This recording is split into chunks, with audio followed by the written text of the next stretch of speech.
Bangkok, a city that never sleeps, never slows down, never apologizes for what it is. 45 degrees in the shade, the smell of pad kra pao drifting up from a street cart wedged between a glass skyscraper and a crumbling shop house, a tuk-tuk screaming past a Lamborghini, a Buddhist monk scrolling through his phone under a golden temple gate. This is Bangkok, a city of 10 million contradictions pressed into one relentless, beautiful, overwhelming place. If you've ever stood at the intersection of Asok and Sukhumvit at midnight, you'll know exactly what I mean. The BTS SkyTrain rumbles overhead.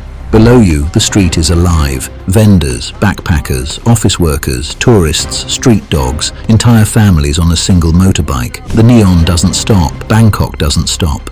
Today, it's one of the most visited cities on Earth. For the better part of a decade, it has ranked #1 on global tourism indices. More visitors per year than London, more than Paris, more than New York. But ask most people about Bangkok's history and you'll get a blank stare. Because somehow, this massive, extraordinary, deeply complex city gets reduced to a footnote, a party destination, a stopover, a place where things happen that people don't talk about at home.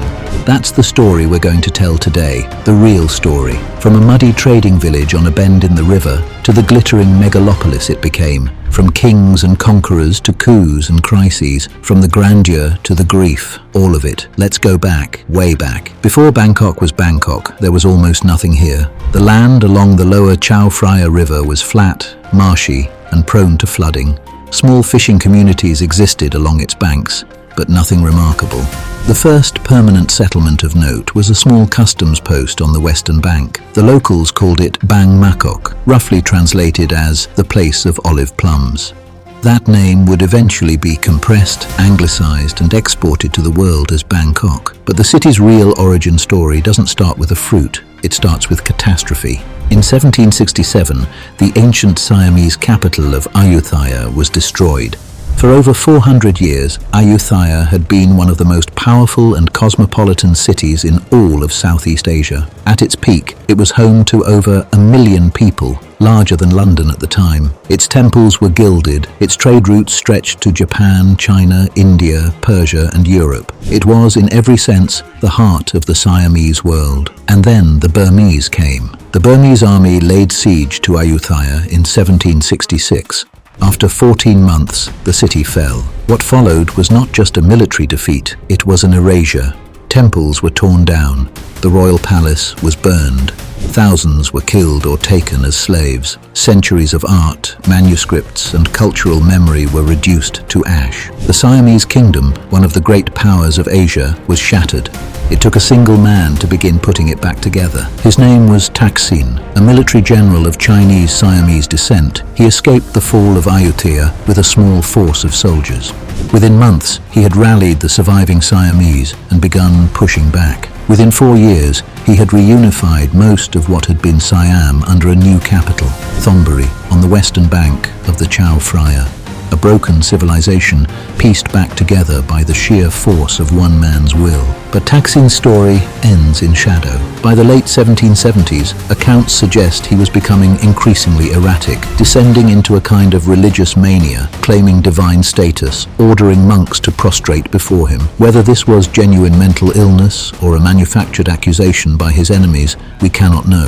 What we do know is that in 1782, a coup was staged. Thaksin was deposed, and shortly after, he was executed, reportedly beaten to death in a velvet sack, so that no royal blood would touch the ground. The man who saved Siam was erased by Siam. Into the vacuum stepped one of his own generals, Rama I, founder of the Chakri dynasty, which still sits on the Thai throne today. He crossed the Chao Phraya to the eastern bank to a small promontory offering better natural defenses. That promontory was Bang Makok.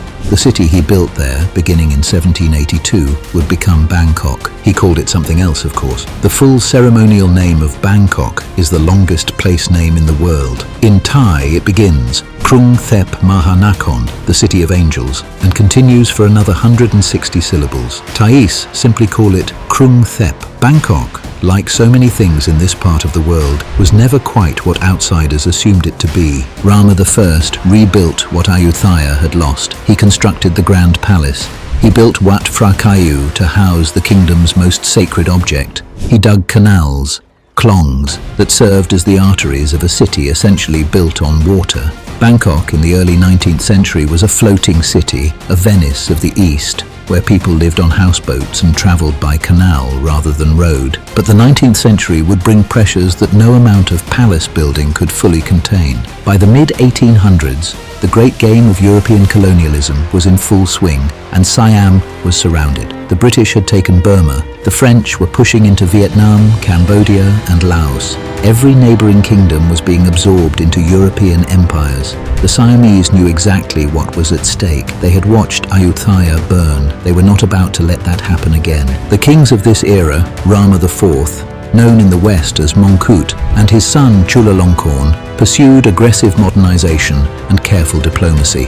Mongkut had spent 27 years as a Buddhist monk, teaching himself Latin, English and Western science. He signed painful, unequal treaties with Britain and France, but kept Siam's sovereignty intact. Chulalongkorn went further, abolishing slavery, modernizing the legal system, sending students to Europe, building railways. He gave up vast territories to the colonial powers, trading land for independence. Siam became the only country in Southeast Asia never to be formally colonized. The 20th century brought upheaval of a different kind. In 1932, Western-educated military officers staged a bloodless coup ending absolute monarchy. And then began a cycle that became almost numbingly familiar. Civilian government, military coup, brief democracy, military coup again. There have been at least 13 successful coups in Thailand since 1932, more than almost any other country on earth. The Second World War added its own chapter of darkness. In December 1941, Japan invaded Thailand. The Thai government chose alliance over resistance, a pragmatic but morally compromised decision that allowed Japanese forces to use Thailand as a staging ground for their invasions of Malaya and Burma. After the war, Thailand realigned quickly with the West. Bangkok became a major hub for American operations during the Vietnam War, and hundreds of thousands of US soldiers passed through the city. With them came money, influence, and an industry that would define Bangkok's reputation for decades. This is where we have to talk about the side of Bangkok that the tourist brochures skip past. The sex industry exploded during the Vietnam War era. Areas like Pat Pong, Nana Plaza, and Soi Cowboy became notorious globally. What began as entertainment infrastructure for American servicemen evolved into a massive commercial enterprise embedded in the city's economy. Hundreds of thousands of people are involved.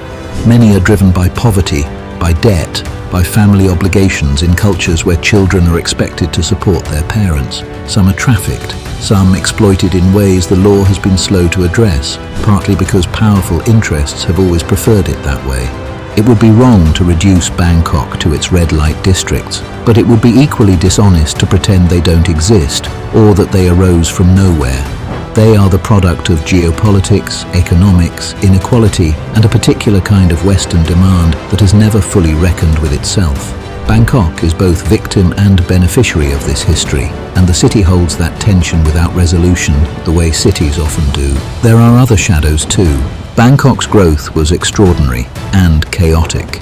The city expanded without a coherent urban plan. Canals were filled in to make roads. Traffic became legendary. In the 1990s, the gridlock was so severe that ambulance drivers would sometimes tell patients to find their own way to the hospital. The air turned thick. The waterways turned foul. Glass condominiums for the wealthy rose alongside slums where families of 4 lived in single rooms with no ventilation. The political convulsions continued into the 21st century.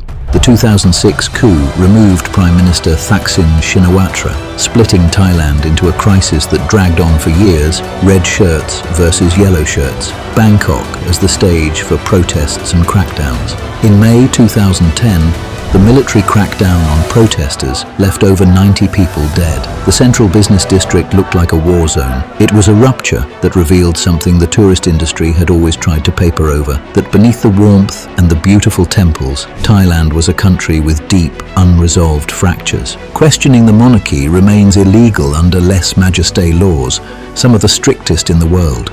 Sentences of up to 15 years per count have been handed down for social media posts.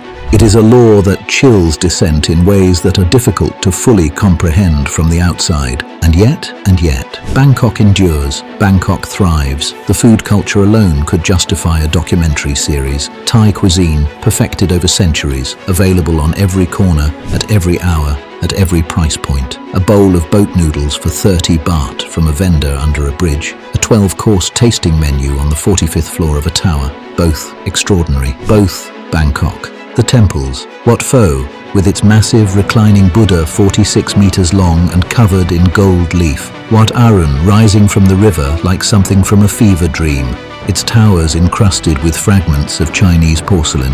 Wat Phra Kayu, where the sacred emerald Buddha, carved from jade, not emerald, sits in its golden shrine, dressed in seasonal robes changed by the king himself 3 times a year. A younger generation of Thais, educated, connected, less deferential than their parents, is pushing back against the systems that have held the country's politics in suspension for so long. The riverside is being reclaimed. Art spaces and cafes are appearing in old shophouses. Bangkok is changing. It always has been. That is perhaps the deepest truth about this city. Bangkok was born from catastrophe, shaped by visionary kings, battered by colonial pressure and wartime compromise, reshaped by American money and global tourism, fractured by political violence. And yet, it keeps moving forward. It absorbs everything. It reinvents itself. It remains itself. There is a Thai word, sanuk, that roughly translates as fun, but means something more. It means finding pleasure in the act of living, even in hardship. And Bangkok, for all its contradictions, for all its inequality and dysfunction, Bangkok has sanuk in abundance. If you stand on one of the old bridges over the Chao Phraya at dusk, when the light turns the water gold and the long-tail boats cut white lines across the surface and the spires of Wat Arun catch the last of the sun, it's almost impossible not to feel something. Something like awe, something that reminds you why cities exist, to gather human beings together with all their beauty and all their failure and make something greater and stranger than the sum of its parts. Bangkok has been gathering people for nearly 250 years, and it shows no signs of stopping. The city of angels, the city of contradictions, the city that devours everything and transforms it into something uniquely, unmistakably itself. Bangkok. If this made you think differently about a city you thought you knew, that's exactly what this channel is for. Every week we go beneath the surface of history to find the stories that got left out, the ones that are uncomfortable, the ones that matter. Subscribe so you don't miss the next one, and leave a comment below. Which city's hidden history should we uncover next?